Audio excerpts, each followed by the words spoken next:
Buenos días, Axel Márquez, R2 de Medicina Interna. El día de hoy vamos a ver sepsis y choque séptico. Toda la presentación viene del Surviving Sepsis. Pues se pone un poquito a prueba, supongo, mi capacidad de síntesis. Espero que sea suficiente porque es una guía muy larga. Pero creo que logré sacar y obtener los datos más relevantes de la guía, entonces espero que sea de utilidad. Y pues recordando un poquito las efemérides del día de hoy, nos va a apoyar Mitch con el título.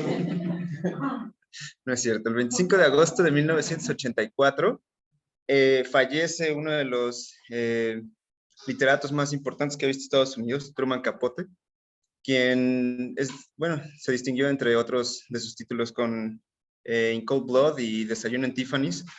In Cold Blood es uno de los libros más relevantes en la historia de la literatura estadounidense. Se trata del asesinato de una familia que fue publicado justamente con aras de periodismo y bueno, casi ganaba un Pulitzer por esto, pero hubo allí todo un detalle por el cual no ganó el Pulitzer y pues le molestó bastante a este señor. Pero bueno, es recomendable la literatura de este sujeto porque dio paso a algo que era el periodismo real y una corriente relevante como la novela no ficticia. Recordemos también que en septiembre, el 13 de septiembre, se celebra el Día Mundial de la Sepsis. Uno de cada 23 pacientes hospitalizados tienen sepsis.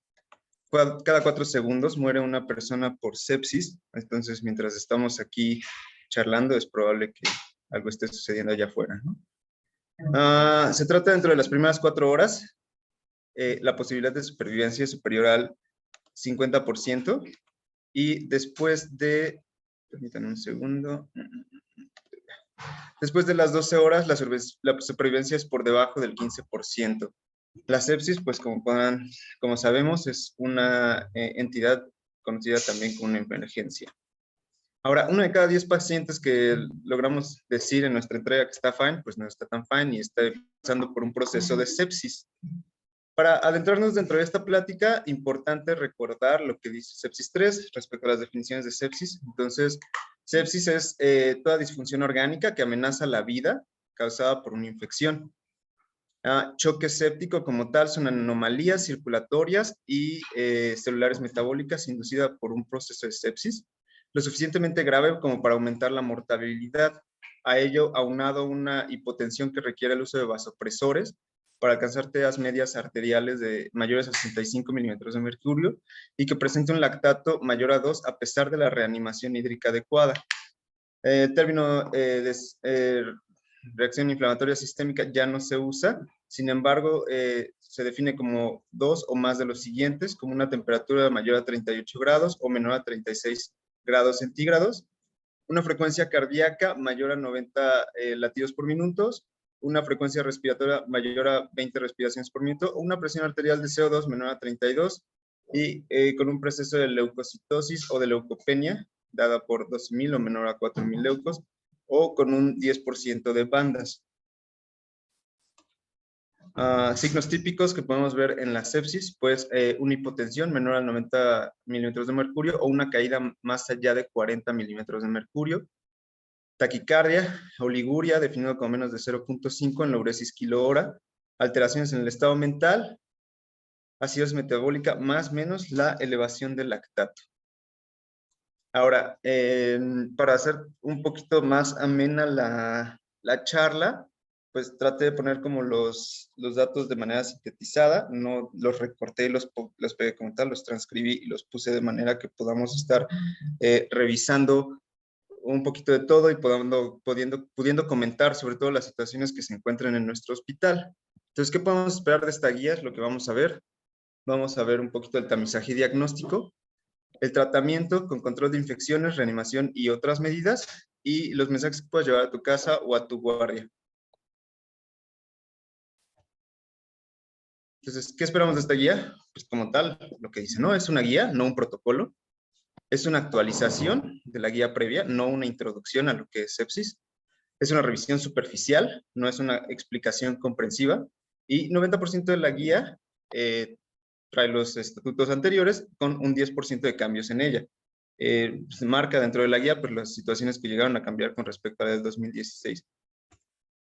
Entonces, como tamizaje y diagnóstico, nos ponen dos recomendaciones. Para los hospitales y los sistemas de salud, recomendamos utilizar un programa de mejora de rendimiento para la sepsis, incluida la dirección de sepsis para pacientes con enfermedades agudas y de alto riesgo. Se recomienda que no usemos solo una escala como el Quick SOFA y que nos apoyemos de otras situaciones como SIRS, como NEWS o como MUSE, para tener más de una escala y que no lleguemos a tener por alto pacientes que se nos puedan pasar, que estén pasando un proceso de sepsis. Entonces, en realidad, ¿qué es lo que quisiera esto? Pues quisieran que cada hospital tenga su protocolo de sepsis con directrices claras y que estandarizaran acciones. El Surviving Sepsis anterior recomendaba el uso de Quick SOFA y en este ya no se recomienda emplear solo el Quick SOFA, se recomienda que nos podemos apoyar de otras escalas más la situación clínica del paciente. Esto nos va a permitir ver un panorama completo.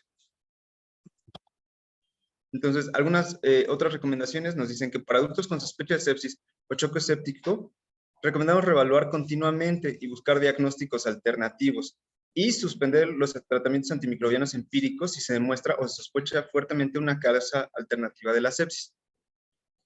Adultos en quienes se sospecha sepsis, recomendamos medir lactato, también como una definición que ponen aquí de sepsis. Y para adultos con sepsis o choque séptico, muy importante, que requieran un ingreso a la UCI, sugerimos realizar ese ingreso entre las primeras 6 horas. Entonces, pues desde aquí ya podemos estar viendo que hay algunas discrepancias con lo que se recomienda y con lo que es la realidad en nuestro mundo, ¿no? Entonces, para el control de infecciones, vamos a hablar mucho de lo que es el tiempo correcto del uso de antibiótico. Entonces, va a haber un tiempo y va a haber una presentación como tal de la sepsis. Ya sea que nuestro paciente esté con choque séptico y estemos pensando que esté con probable sepsis, pues de inmediato hay que pensar que se tiene que administrar el tratamiento antimicrobiano dentro de la primera hora que se reconozca esta causa.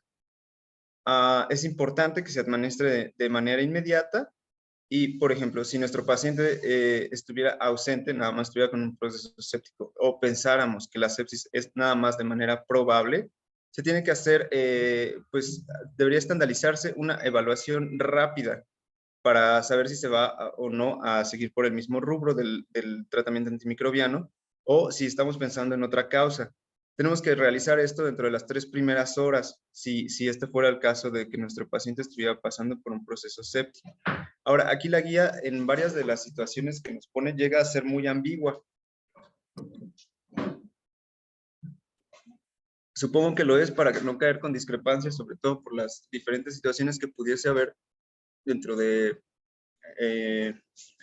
no sé, pensaría en hospitales que tengan un área de epidemiología real y hospitales en los que no se estuviera teniendo esta situación. Entonces, la evaluación rápida que ellos proponen debe incluir una historia clínica y un examen clínico rápido, sencillo.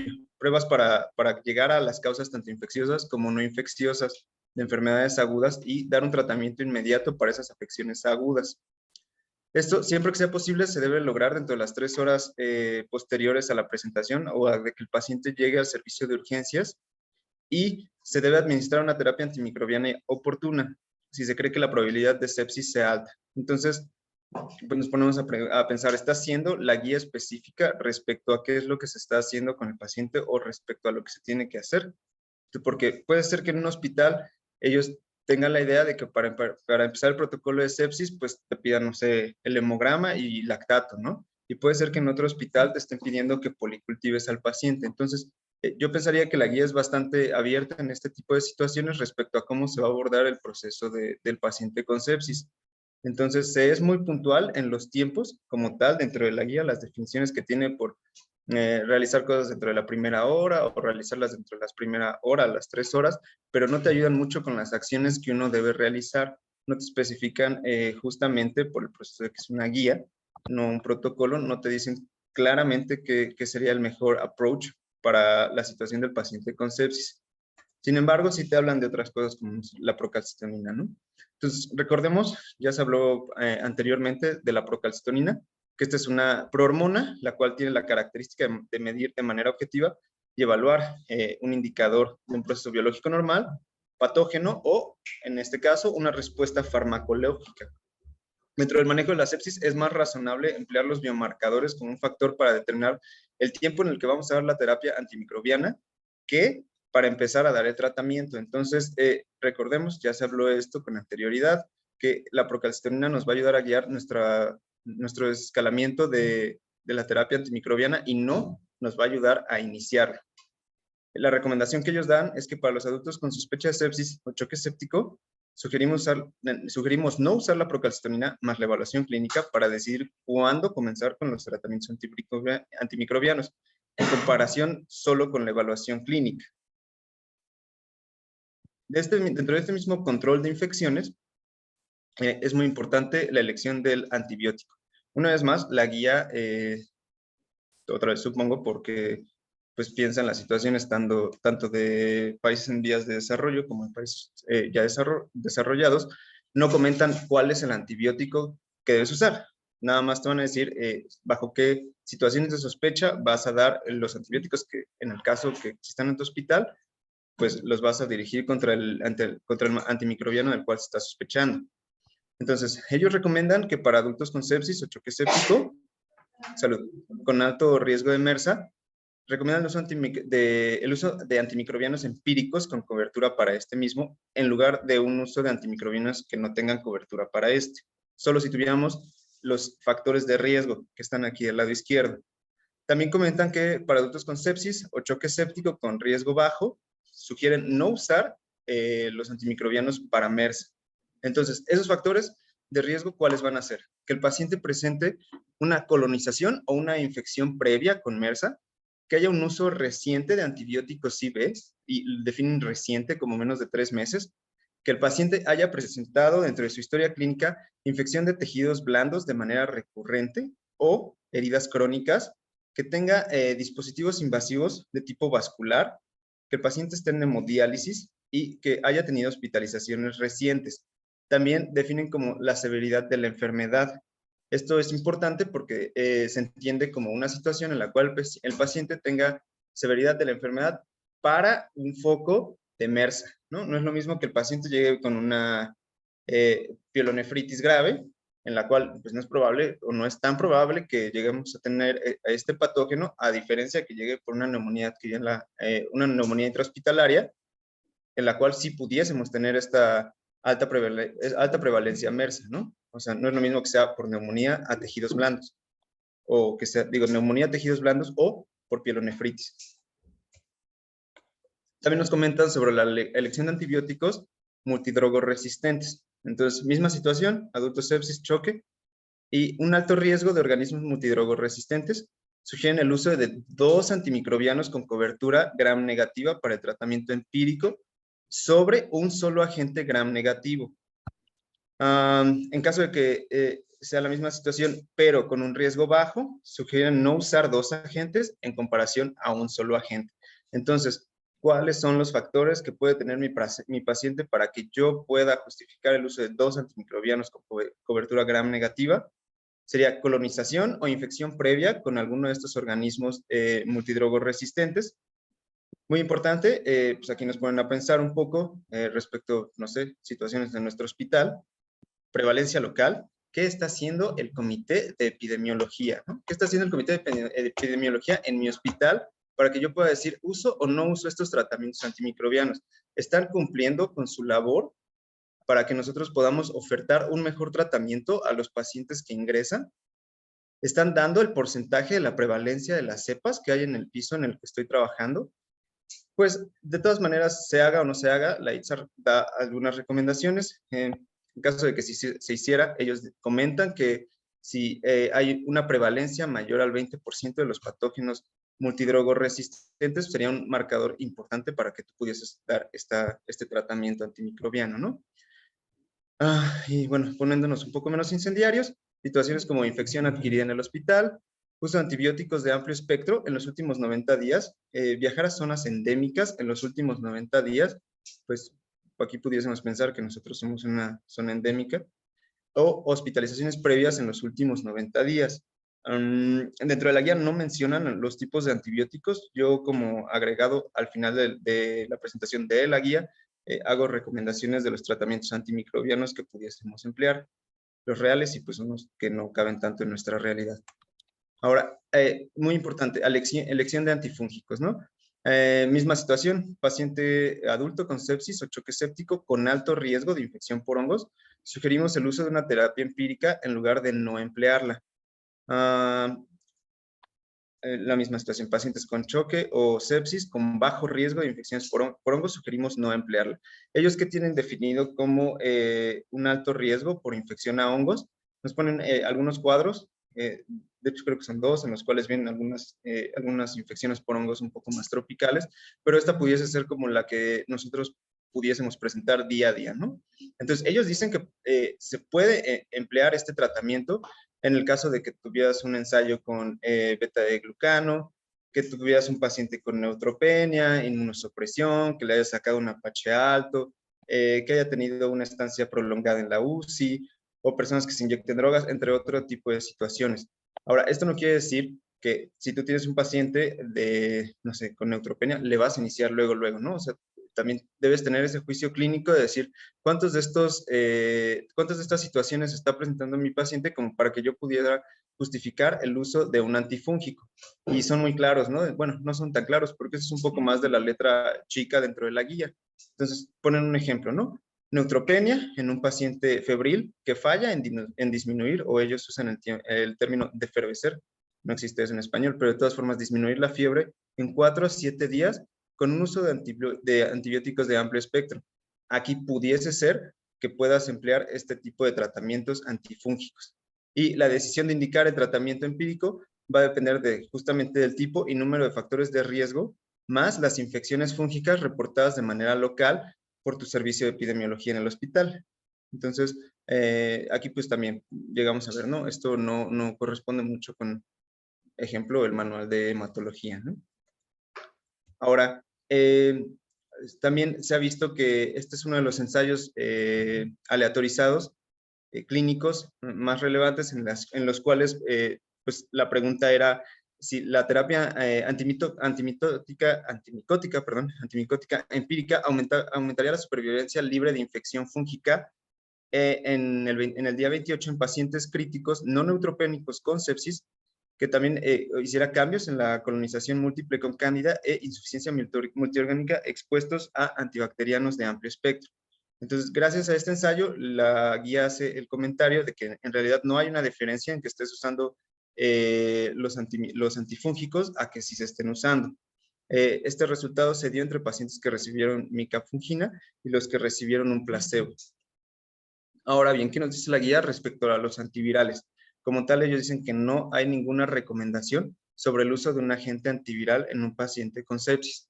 Esto es porque si nosotros presentásemos un paciente inmunocomprometido en el cual pudiese ser vulnerable a ciertos virus, pues la realidad es que este paciente por prevalencia, va a ser vulnerable a virus herpes, a virus Epstein-Barr, citomegalovirus, adenovirus, y la realidad es que no hay evidencia y hay una ausencia clara de tratamientos efectivos hacia estos microorganismos. No va a servir de nada que estemos dando algo ahí cuando pues no hay efectividad. Ahora, cosas o pautas muy importantes en los que hace cambios esta guía es respecto a la farmacocinética y farmacodinamia del tratamiento antimicrobiano que se va a dar. Comentan mucho de la PK y la PDEX, la farmacocinética y la farmacodinamia, y cómo estas van a cambiar en un paciente con o sin sepsis. Les recomiendan optimizar las estrategias de dosificación de los antimicrobianos según los principios farmacológicos y las propiedades específicas del fármaco. No es lo mismo que usemos un aminoglucósido que tendría una mejor respuesta en el paciente si se da en bolo directo en un periodo corto de tiempo, a que estemos usando un beta-lactámico que va a tener un mejor empleo y un mejor uso si se estuviera dando de manera en una bomba de difusión por un periodo de tiempo mayor. Entonces, de hecho, ellos recomiendan esto, ¿no? Que se use en infusión prolongada los beta-lactámicos para el mantenimiento después de un bolo inicial en lugar de la infusión de un bolo convencional que no serviría de tanto, ¿no? Ahora, ¿de qué va a servir esto si no estamos controlando la fuente de infección, no? La recomendación como tal es identificar o excluir rápidamente el sitio anatómico específico de infección que requiere el control de esa fuente infecciosa emergente y podamos implementar cualquier intervención tan rápido como sea necesario. Ellos recomiendan la remoción inmediata de los dispositivos de acceso intravascular, toda vez que se haya generado otro acceso intravascular previo a que se retire ese, ¿no? Y la letra pequeña, otra vez no muy clara, pero ahí dentro de la guía, dice que el control de la fuente es más efectivo si se hace dentro de las primeras 6 a 12 horas de llegada del paciente al área de urgencias, cosa que nosotros pues hemos sufrido infinidad de veces con pacientes de índole quirúrgica que no son operados en ese momento, ¿no? Pasan, evidentemente han pasado más de 6 a 12 horas y pues el resultado en todas esas ocasiones ha sido funesto. Ahora, el ajuste y tratamiento de la duración dentro de ese control de las infecciones. Importante. Sugieren una evaluación diaria para reducir la intensidad de los antimicrobianos en lugar del uso de duraciones fijas. Cuando se controla la fuente de infección, recomiendan el uso de periodos cortos de antibioterapia. Y aquí tiene un cuadro la verdad es que muy relevante, en el cual vienen diferentes ensayos clínicos aleatorizados en los cuales comparan para neumonía, bacteremias, infecciones abdominales o infecciones del tracto urinario, periodos tan cortos como periodos largos, ¿no? Entonces se ha visto que en realidad no hay una diferencia con lo que se pensaba antes de dejar esos periodos de 14 a 15 días. Entonces, otra vez nos ponen nosotros, esto de bastante ayuda, nos ponen a pensar, ¿estamos haciendo lo correcto cuando estamos dejando esos periodos de 14 a 15 días? Eh, si es la evidencia la que nos está demostrando vez con vez que no sirven estos periodos de larga duración. Ahora, este mismo ajuste de tratamiento y duración da un ejemplo con la procalcitonina, no como tal con el resultado, sino con el delta que se pueda usar, ¿no? Entonces, el ejemplo es claro. Se mide la procalcitonina inicial en nuestro paciente y si nosotros estamos con duda o no de retirar o de hacer un ajuste al tratamiento antimicrobiano, podemos emplear, en el caso de que se tenga el recurso, otra procalcitonina. Y si esta genera este tipo de delta, o sea, una disminución de más del 50%, en algunas literaturas comentan 25 o 30%, se considera quitar el antibiótico. Entonces ellos recomiendan eso, que en los adultos con diagnóstico inicial de sepsis o choque séptico y un adecuado control del foco infeccioso, cuando la duración óptima de tratamiento es poco clara en la situación clínica del paciente, sugieren el uso de la procalcitonina y una evaluación clínica para decidir si debemos descontinuar o no el tratamiento antibiótico. Esto en cuanto a la situación del control de infecciones. Hay otros datos dentro de la guía para lo que es propio del choque, ¿no? Entonces, la reanimación. La reanimación da pautas de recomendación muy claras y que es un agregado nuevo, ¿no? Esto es un poco más para países en desarrollo, que es la perfusión capilar. La recomendación como tal es que ante la hipotensión inducida por sepsis se recomienda el bolo inicial de 30 mililitros sobre kilogramo IV con un cristaloide en las primeras 3 horas.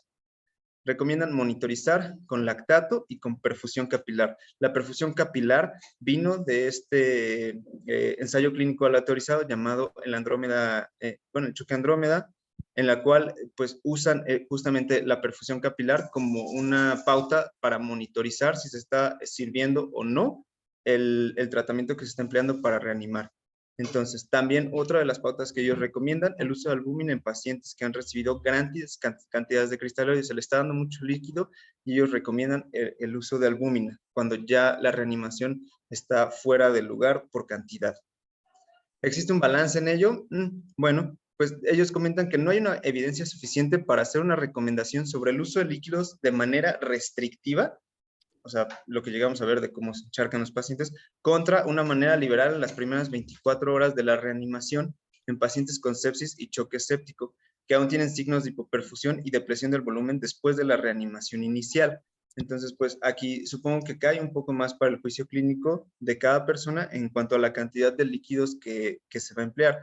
Pues nosotros hemos visto que también puede estar la situación del paciente con choque séptico, que pues a lo mejor trae ahí aunado no solo una sepsis, ¿no? Sino también tiene alguna situación de índole cardíaca y pues con una reanimación tan agresiva, pues a lo mejor le estamos agregando solo un problema extra al paciente. De todas maneras, ellos no hacen una pauta, pues relevante para saber si sí o si no vamos a dar una cantidad alta de líquidos, ¿no? Solo lo que manejan de los 30 mililitros kilogramo. Ahora, ¿cómo manejan o cómo nos dan a entender que podemos hacer el uso de la reanimación? Pues ya que usamos los líquidos, ya que usamos la albúmina y nuestro paciente sigue con situaciones de hipoperfusión, recomiendan el uso de norepinefrina, ¿no? Pacientes con choque séptico, realizar el uso de un vasopresor. El primero sería la norepinefrina. El objetivo es conseguir una presión arterial media mayor a 65 milímetros de mercurio.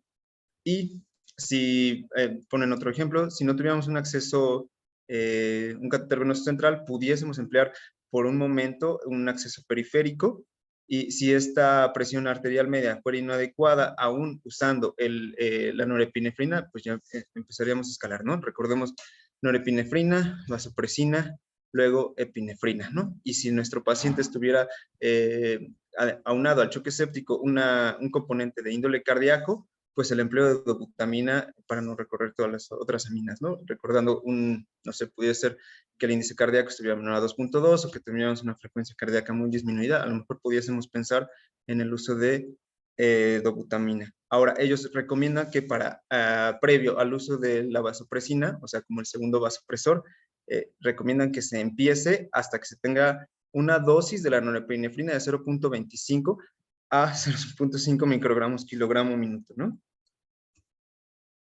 Ahora, en esa escalada, lo que se comentó previamente, número 1, norepinefrina, número 2, vasopresina, número 3, epinefrina. Y por último, si seguimos sin poder alcanzar a nuestro paciente, recomiendan que ante un choque séptico refractario, se dé como una terapia continua, el uso de un cristaloide IV. El corticosteroide, perdón, el uso de un corticosteroide IV, pudiésemos usarnos o emplear la hidrocortisona a 200 miligramos día, administrado con 50 miligramos por vía IV cada 6 horas con una infusión continua. Ellos sugieren que se haga el inicio de esta medida cuando se está teniendo una cantidad de norepinefrina de 0.25 microgramos kilogramos minutos después de 4 horas de que se inició la reanimación.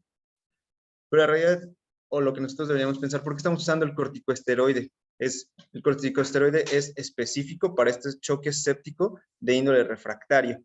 ¿Y qué es lo que va a hacer el corticosteroide? Pues va a aumentar la tasa de receptores para moléculas de monoaminas, o sea, todo lo que tenemos en esta escalera, ¿no? Nos va a ayudar a que estos vasopresores sean más efectivos. Y con esto, pues obviamente al aumentar las moléculas de monoaminas en el endotelio vascular, pues se va a aumentar esa respuesta a los vasopresores. También comentan otras medidas, ¿no? Otras medidas como la ventilación mecánica invasiva. Nos ponen el ejemplo de un paciente con sepsis y con un, por así decirlo, fenotipo que no sea síndrome de dificultad respiratoria aguda. Usemos volúmenes tidales bajos. También hacen la recomendación que para pacientes con falla respiratoria hipoxémica inducida por sepsis, sugieren el uso de puntas nasales de alto flujo sobre la ventilación no invasiva. Y algunas de las recomendaciones que dan para pacientes con sepsis más SDRA es lo que ya sabemos nosotros, ¿no? Mantener los alvéolos bien abiertos y que no colapsen. ¿Cómo? Con el uso de PIP alto, volúmenes corriente bajos, teniendo las metas de protección alveolar, con un límite de meseta de 30 centímetros de agua, y bueno, aquí comentan un poco lo de reclutamiento, con un prono mayor a 12 horas, ¿no? Ahora, en caso de SDRA de moderado a grave, inducido por sepsis, recordemos, esto es muy importante, el uso de los bloqueadores musculares que sean en bolos, no usarlos de manera en infusión continua, ¿no? Recordemos que más de 72 horas de uso de bloqueadores neuromusculares, pues tiene un efecto también funesto en nuestro paciente. Otro tipo de terapias, pues aquí literal es lo que es, si el paciente lo requiere, úsalo, ¿no? Transfusión la va a requerir menos de 7 de hemoglobina, dáselo. Otras pautas, ya sea que nuestro paciente esté con un infarto agudo del miocardio o una hemorragia activa y requiera transfusión, dáselo. Tu paciente requiere tromboprofilaxis, dale tromboprofilaxis, ¿no? Nosotros recomendamos el empleo de heparinas de bajo peso muscular. Ahora, recomendaciones, choque séptico más lesión renal aguda, requiere reemplazo renal, bueno, pues dáselo, ¿no? Sugerimos usar el uso de terapia de reemplazo renal continua o intermitente. Ahora, sepsis o choque más lesión renal aguda sin indicaciones de una terapia renal sustitutiva, pues no hay por qué meter a esto al paciente. Recomendaciones importantes respecto a la nutrición. Sugieren el uso de nutrición enteral de manera temprana en caso de que nuestro paciente esté tolerando la vía oral dentro de las primeras 72 horas.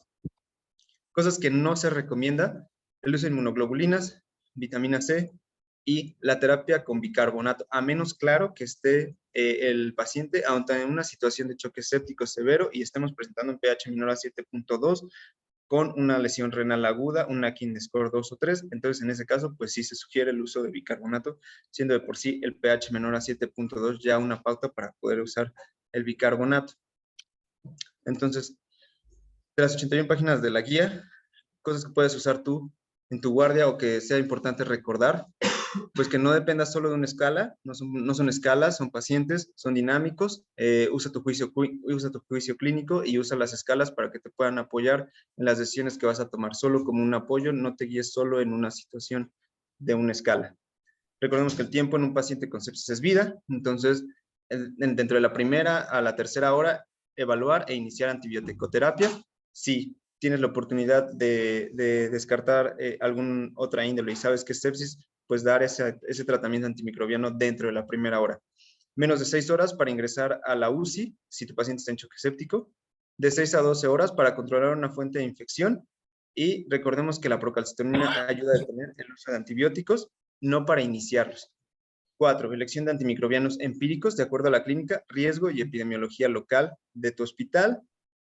Recordemos también el uso de tu tratamiento antimicrobiano con los principios de farmacocinética y farmacodinamia, usando beta-lactámicos en bolos seguidos de infusión continua. Ajusta tu terapia con cultivos y emplea ciclos cortos de antibióticos. Si no estás muy seguro de tener antibiótico, puedes apoyarte de la procalcitonina, solo como apoyo para quitar el antibiótico, no para iniciarlo.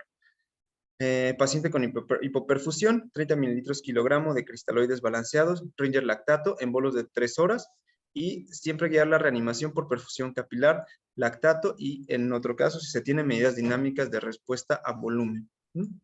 Orden de vasoactivos, recordemos norepinefrina, vasopresina, epinefrina, ante un gasto cardíaco bajo, emplear dobutamina y el uso de hidrocortisona 200 miligramos día ante el choque refractario. Ahora, existen otras pautas. Aquí este artículo es un poco más claro. Maneja mucho los criterios que tiene Surviving Sepsis 2021 y nos ayuda también a saber qué tipo de tratamiento antimicrobiano de manera específica vamos a dar. La verdad es que lo tenía ya en un resumen previo. Se los voy a presentar de manera rápida, como yo lo entendí. Entonces, primero nos habla, el artículo como tal te habla de tratamiento, el principio como tal del tratamiento antibiótico, el uso de la procalcitonina, habla de sepsis fúngica, el empleo de antibióticos ante una situación de índole abdominal y pues la desescalada de antibióticos. Pero dentro de todo lo que viene en el artículo, creo que estas serían las pautas más importantes. Entonces, como tal, los principios del tratamiento antimicrobiano, ¿no? Siempre administrar la dosis correcta en un tiempo óptimo y que penetre de manera adecuada al sitio de infección que tú estás pensando. Evitemos dosis subóptimas o prevenir efectos adversos asociados a dosis supraóptimas. Para los beta-lactámicos, que esto ya se mencionó en la guía de Surviving Sepsis, es mejor el efecto empleado en el tiempo por encima de la concentración inhibitoria mínima para el patógeno objetivo, que estemos usando las dosis en bolos y en infusión continua. Dosis diarias altas son administradas de mejor manera en infusiones continuas o extendidas. Los aminoglucósidos se deberían emplear en dosis sencillas extendidas y en la terapia de sustitución renal puede ocurrir una infradosis o sobredosis. Ahí nosotros debemos saber cómo vamos a ajustar nuestro tratamiento antimicrobiano y dosis elevadas de beta-lactámicos son probablemente mejor que llegáramos a caer en una infradosis, ¿no? Antibióticos lipofílicos como quinolonas generan concentraciones altas en todos los tejidos. Antibióticos hidrofílicos como aminoglucósidos no penetran tan bien en ciertos tejidos como puede ser el pulmón, pero permanecen de manera óptima en el espacio extravascular. Aunque los beta-lactámicos penetran de mejor manera que los aminoglucósidos. Ahora, ante cepas multidrogoresistentes nos podemos usar, aquí sí de manera específica lo mencionan, nuevos antibióticos, ¿no? Que puede ser combinaciones como ceftolozano, tazobactam, ceftazidima avibactam, imipenem relebactam, metropenem, barbobactam, ¿no? Algunos pues fuera de nuestra realidad. Antibióticos nuevos para enterobacterias resistentes a carbapenémicos, ceftazidima vivactam, meropenem, barbobactam y mipenem relevactam. Ahora, ¿qué comentan ellos respecto a la sepsis fúngica? Vienen 4 puntos, bueno, de 5 a 6 puntos muy esclarecidos. Que Cándida, nos hablan que es parte de la microbiota normal de la piel, esto lo sabemos, tracto genital urinario, uretra y vagina, ¿no? Ahora, dicen que en pacientes que son inmunocompetentes y que se encuentran en una terapia, en una UCI con ventilación mecánica invasiva y se llega a aislar Cándida en el tracto respiratorio inferior, es lo que ya nos había comentado la doctora, no hay un motivo por el cual dar tratamiento con Cándida, es probable que sea más una colonización que una infección. Ahora, importante que existe un índice de colonización a Cándida, este si llegase a ser más del 0.5, definido como el índice de la positividad a negatividad en cultivos de cribado, puede aumentar esa probabilidad de que en realidad sí sea la cepa la que esté generando una invasión como tal. Factores de riesgo para candidiasis que no son específicos, pero están presentes, ya también se comentaron en la guía de sepsis, colonización previa, uso de antibióticos de amplio espectro, antecedentes de cirugía abdominal, acceso IV, nutrición parenteral, diabetes, enfermedad renal crónica, hemodiálisis, pancreatitis, neutropenia, trasplantes de órgano sólido y tratamiento inmunosupresor. Ahora, importante, recordar que son las equinocandinas los agentes preferidos para el tratamiento de las cándidas invasivas, no el fluconazol, son las equinocandinas. Ahora, si estuviéramos con la prevalencia de cándidas que fueran resistentes a las equinocandinas, ya sea glaurata, cruzei, Candida auris, pues han surgido preocupaciones para la resistencia de esos agentes. Se puede hacer uso de tiazoles o formulaciones lipídicas como la anfotericina, que son las preferidas ante este tipo de infecciones. Ahora, ante neumonías adquiridas en la comunidad severas o pacientes que tengan riesgo o no a un estafilococo aureus metilresistente o pseudomonas, se puede usar lo que ya se había comentado previamente, ¿no? Beta-lactámidos más macrólido o beta-lactámicos más fluoroquinolona respiratoria. No hay suficientes estudios para recomendar el uso de una fluoroquinolona respiratoria sola o un beta-lactámico más doxiciclina en una neumonía adquirida en la comunidad de manera severa. ¿Qué recomienda la ITSA desde el 2019? Recomienda el tratamiento empírico para SRMA con cobertura para pseudomonas en aquellos pacientes con la neumonía y factores de riesgo para esos patógenos, ¿no? Los factores de riesgo para esos patógenos, cultivos previos con estos patógenos, siendo este el más importante, hospitalizaciones recientes en los últimos 3 meses y un tratamiento antibiótico parenteral IV en los últimos 90 días previos. El tratamiento recomendado por la ITSA sería vancomicina o linezolid y el tratamiento para pseudomona sería piperaciclina tazobactam, cefepima, ceftazidima, astronam, meropenem o imipenem. Ante la neumonía adquirida en la comunidad, pues todos los pacientes con, esta guía menciona que todos los pacientes con apoyo ventilatorio deben recibir una cobertura para estafilococcus aureus y pseudomonas, así como bacterias gram negativas de manera empírica y considerar de manera adicional organismos resistentes. Factores de riesgo para ello, que haya antibiótico-terapia y en los últimos 90 días, un choque séptico o que nuestro paciente esté con SDRA, más 5 días de hospitalización en los últimos 90 días y la necesidad de que el paciente pudiera requerir terapia de reemplazo renal. Entonces, recomiendan emplear 2 antibióticos antiseudomónicos de diferentes clases para pacientes con neumonía adquirida en el ventilador y que presenten uno de esos factores de riesgo previamente mencionados. Ahora, para todos los pacientes con riesgo, el tratamiento empírico debe incluir una cobertura para pseudomona o que haya Staphylococcus aureus metil sensible, ¿no? Piperaciclina tazobactam, cefepime, imipenem, meropenem, ceftolazona tazobactam. Y eso sería todo.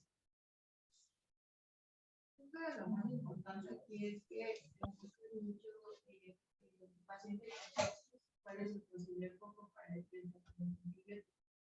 En el caso de la paciente que estaba ya en COVID, o sea, estuvo bien el hecho de iniciar el primer banco, porque una parte de la y la parte del posible foco urinario no se parte de pigmentación.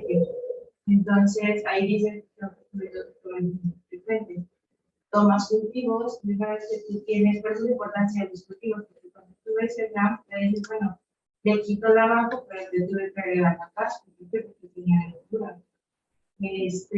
Si, por ejemplo, el paciente le inicia antibióticos que si tú ves que tu cultivo te va creciendo algún microorganismo en los focos, te va a quitar con los antibióticos. Por eso lo importante es que estos pacientes están en un estado intermitente. Entonces, lo que hacen es simplemente al paciente no conocido, que al final verán porque tenemos una duda, es que el paciente condicionan a la duda, le da las primeras 24-48 horas de las dosis óptimas y posteriormente lo ajusta. Pero el paciente que va a drenar, lo que hace es darle la primera dosis, la dosis total, y ya pues las siguientes dosis ya las ajustas para la segunda. Y lo más importante aquí también es el control del foco. El paciente no va a mejorar si no lo controla. En el caso de la paciente con el paciente, o sea, el principal factor de mortalidad de los pacientes con familia es el control del foco. Si no le quitas el catéter, el paciente puede tener mortalidad. Se pueden desescalar de los antifúngicos una vez que tienen la posibilidad de que el paciente esté muy que si a veces el paciente está bien, la tendencia se puede lograr para la dosis óptima. Quiero que le hagan los dosis para que la dosis óptima. Es como lo más importante. Ok, gracias. Cuando hablan de los antibióticos en infusión continua, es dejar no sé cómo se prescribe, para 4 horas, pues pero si lo vas a dejar cada 8 horas para las 8 horas. O no, hay antibióticos con concentración dependientes y tiempo dependientes. Los beta-lactámicos son tiempo dependientes. Yo trato de mantener la concentración del antibiótico el mayor tiempo posible arriba de la mix de patógeno que estás tratando. Entonces, por eso es la base de dejar infusiones extendidas para que las niveles en sangre de antibióticos se mantengan altos todo la mayor parte del tiempo. El otro muy clásico el paciente le digo a los pacientes que van a notar, pero dicen también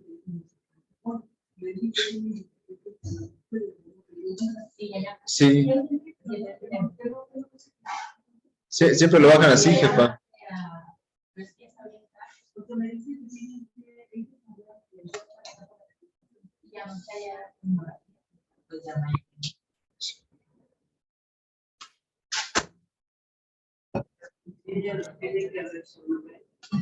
Perdón. un antibiótico concentración dependiente de clásicos concentraciones. Entonces, ella hizo una monodosis. Y esperas a 24 horas para darle otra. Además, que sí, le das una buena dosis, calculada por peso, y solo una dosis.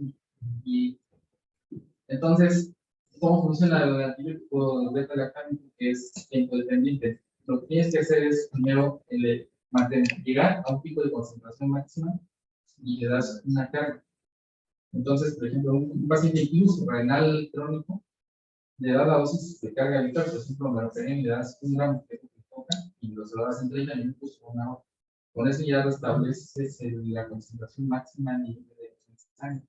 Y de ahí, la siguiente dosis se la puedes dar ya ajustada a un enfermo crónico, o si es con lesión renal aguda, muchos incluso recomiendan que las primeras 48 horas sea dosis completa, y ya de ahí le vas ajustando la dosis más del mínimo. O sea, generalmente lo que se ajusta en la lesión renal es la dosis más del mínimo, no la dosis inicial. Entonces, ahí es donde tú le das la siguiente dosis para una infusión en 3, 4, 6 horas. Pues los medicamentos de patente hasta 6 horas, porque está corroborado en todos los ensayos clínicos que se usaron, pero pues, la patente tenía estabilidad para 6 horas. En estos genéricos que usamos, yo la verdad no sé la estabilidad, lo máximo que va a dejar es para 4 horas, 3 horas de infusión. Y ahí, ya que alcanzaste la concentración máxima y la siguiente dosis todavía estás en niveles altos, pues los mantienes, ¿no? Dándole unas 4 horas de infusión continua sobre el año. Entonces, así es donde estás trabajando para mantener los niveles altos en sangre suficientemente tiempo suficiente para la bacteria que estás queriendo erradicar. En la concentración dependiente, lo que tienes es una concentración máxima, es un pico altísimo y que empieza a caer poco a poco. pero que tu pico inicial tenga una concentración máxima mucho más alta que tu pico. Esa es la forma en que es bactericida en los que concentración dependiente. La mayoría de las concentraciones dependientes tienen antibióticos. Entonces te puedes dar una dosis al día. Porque cuando ya la concentración máxima va bajando, incluso a niveles que lleguen a la aún sigue siendo bactericida. Por eso es las características. Hay muchos antibióticos que tienen una componente que es como mixto, concentración dependiente, tipo dependiente, y esto se llama AUC, o sea, como que la área bajo la curva, tiene esa combinación tanto de tiempo dependiente como de concentración dependiente. Pero los beta-lactámicos es la base de estar haciendo infusión. O sea, la prescripción ideal debería ser para 6 horas. Sí, sí, nada más que digo que la estabilidad no vamos a ver. Son 4 horas, 3 horas. Sería iniciar nuestro bolo a 1 hora y después ya la infusión, que se quede inmediatamente para las 4 o 6 horas. Y ¿no? el bolo se basa en que quieres llegar a la concentración. Exacto.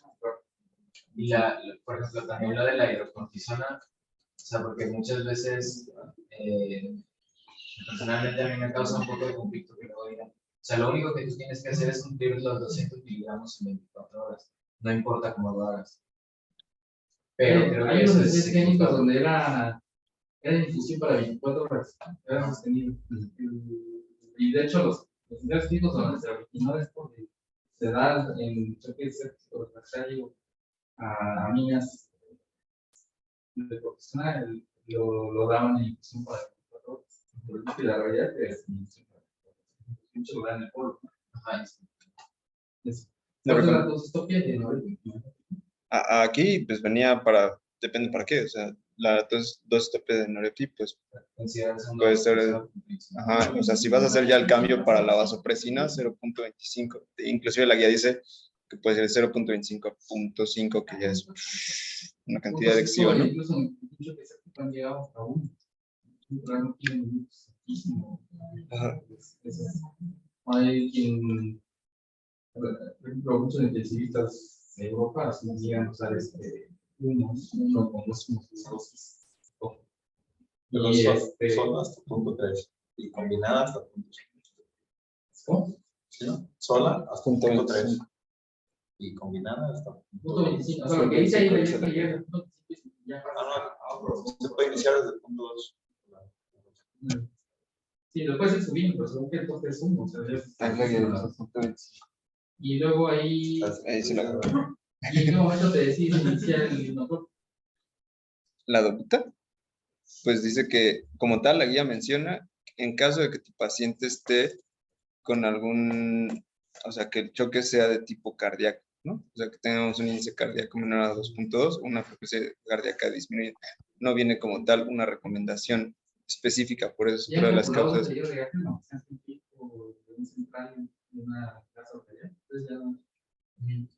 O sea, en el Excel, pues, pero. Ajá. Sí, Nunca lo he hecho, No, mano, jamás.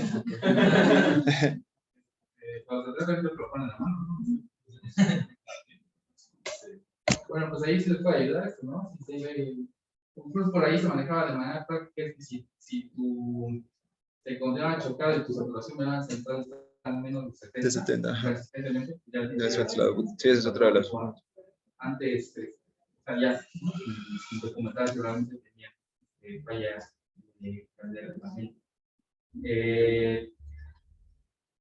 Le había cambiado varias cosas con los años. Antes era regla así, el capital central, ahora ya no. Que es lo que como menciona acá. Y pues, sinceramente, por ahí temporalmente, la rapidez con la que lo hagas es importante. También cambió el pasado, el actualizador del 2016, la ICSA no estuvo de acuerdo y dijo que no daba soporte a su guía. ¿No? ¿Por qué? Porque sí cambió mucho la parte de los antibióticos. Aquí ya tienen más mesura. O sea, ellos decían, en la primera hora le pones antibióticos, sueltas el bombazo. Si tienes riesgo para la mesa, ni siquiera se dice bien que. Queda como riesgo. Ya antibióticos como blanco, para los o doble. Y eso durante la primera hora. Y usaban el Quit Sofa. El Quit Sofa de igual ser como el primero, sí, el estándar para medir datos de. Y luego el sofá. De que estaba cerca en sepsis de pacientes y tenía de una fuente infecciosa. Pero la realidad es que hay muchos pacientes en una hora no te va a dar tiempo ver si realmente sí está infectado el paciente. Y ya después empezaron a ver estudios donde dijeron que no, o sea, que el glifosato te daba mucha, sobrediagnosticaba sepsis cuando el paciente tenía esos los signos que tú evalúas con el glifosato por otras razones. Por eso lo ahorita de haber sido en la guía pasada el estándar para medir sepsis, lo quitaron, ya está incluso, habían quitado los de SILS, también quitaron los de SILS, y ya los volvieron a poner como una medida para ver si está en sepsis el paciente. Entonces, y ya incluso te da la chance de que evalúes en esas primeras 3 horas si realmente proviene de infección o que por la situación que está el paciente. Y muchas veces puede ser solo choque cardíaco, nada más, choque hipovolémico, y ya tú estás tratando sepsis. Ahora el uso de la procalcitonina. Ahí si tomas un primero y sale negativo, no, olvídate que existe, pues si te sale alto, pues te puede ayudar a pensar que está más potente. Y ahí es donde tú haces para instalar esto, ¿no? Pero lo tomas después de 5 o 7 días, depende de qué estás tratando, para ver si descendió y ya te suspendes tratamiento. Si la primera te salió negativa y todos mis sets están tomando el curso, y tampoco te tomas cada diario, cada 48 horas como en la terapia,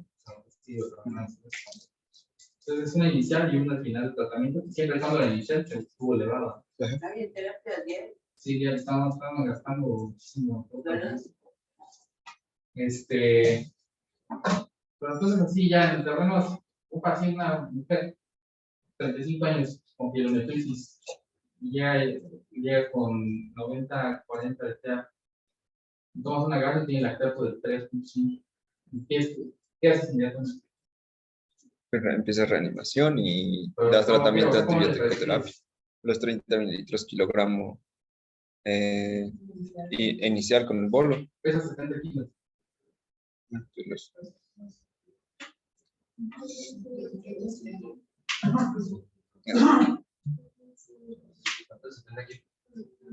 ¿Y realmente sí se los pasan cuando llegan ahí? No, es que el problema es desde allá abajo. Siempre el problema es desde allá abajo. Pero cuando les ha tocado estar allá abajo, como ahora en el COVID, ¿no? Y cuando vamos nosotros como que se nivela un Ahora, poquito. pero aquí también les pasa, ¿eh? Aquí también se les empiezan a chocar. Aquí así estamos. De repente viene bien y ya se sobrevive. O se infectan, ¿no? También de repente le empieza a infectar. Entonces ahí le pones, ¿no? Que le pase el líquido. Aquí parece que en este ya no viene tan dilucidado lo de la albúmina.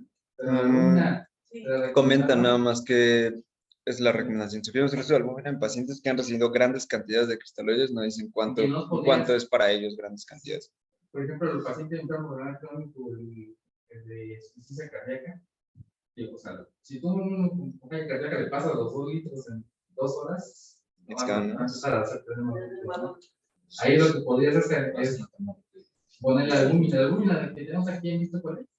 ¿De cuántos? De 10 y de 12.5, la albúmina que pasaron un clínico donde de ahí se validó usarla para la animación en sepsis, tipo de albúmina, fue el 4%. El 4%.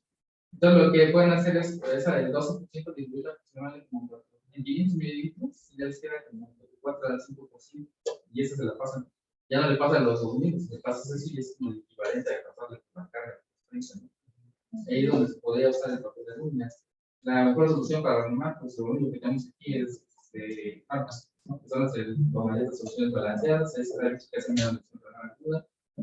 Y pues sí, mucho conceptualizar con el paciente, ¿no? Si llega con neumonía aquí en la comunidad, primero es un paciente que llega a su casa, neumonía aquí en la comunidad, ¿cuál sería tu tratamiento de PIB inicial? Entonces, Traxona.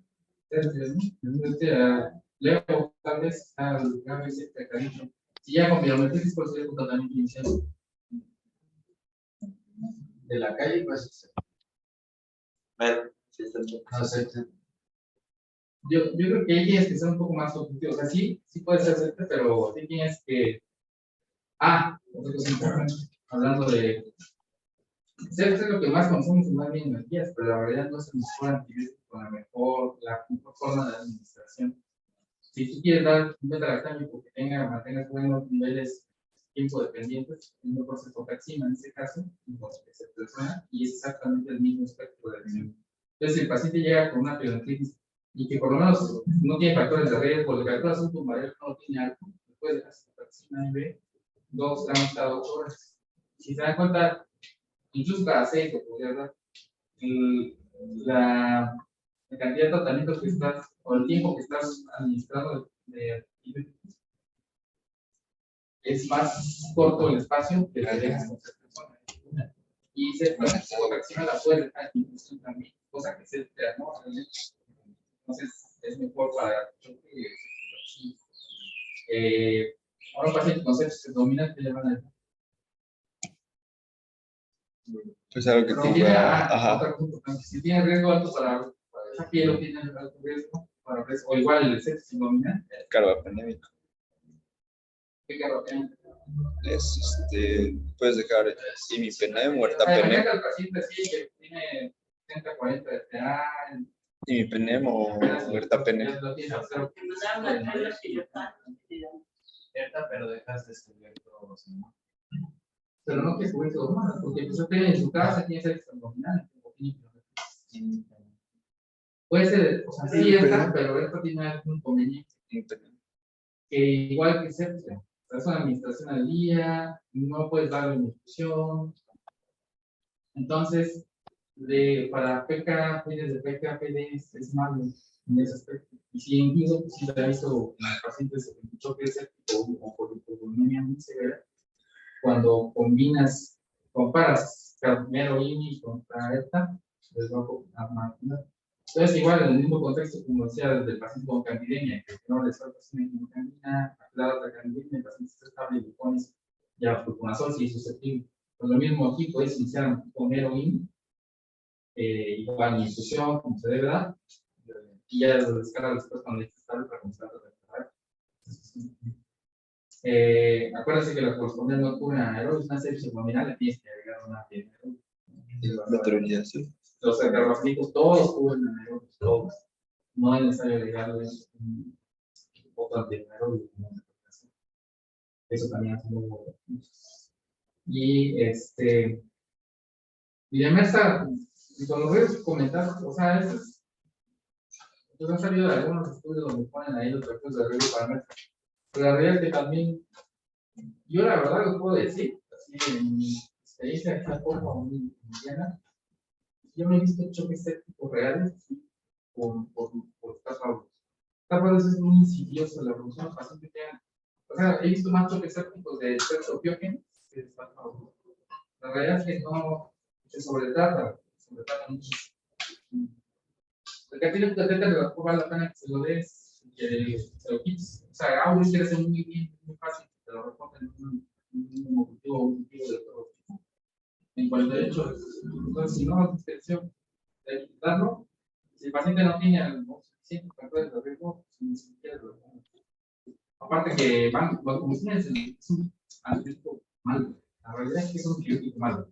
Si no le mides niveles, estás seguro que tienes buenos niveles, no estás haciendo el tratamiento. Hace un inmunotóxico, es una molécula muy grande con una penetración al sistema nervioso central o pulmón, sobre todo, o sea, si no tienes muy buenos niveles. Entonces, como que a veces se excede, así hay que pensarlo, pero la realidad es que en la práctica, y por las características, o sea, la pared del gram negativo, la verdad es que tiene polisacáridos, y el polisacáridos lo inyectan a ratas que provocan choques. Entonces, de gran negativo es el que realmente más productor de choques. Sí ha habido por ahí de casos de cándida, de choques, sí lo hay también, ¿no? Aurus, más o menos, entonces choca más una cándida que un Aurus. Pero bueno, para que lo tengan ahí contactado de que realmente no hay necesidad de abusar mucho de que incluso desescalar rápido, no te importan que haya choques. Y sí preocuparse más por el gran negativo. ¿De algo más? No, nada más. Ahí nos vemos. Gracias. Gracias, Sol. Mundo Carditis.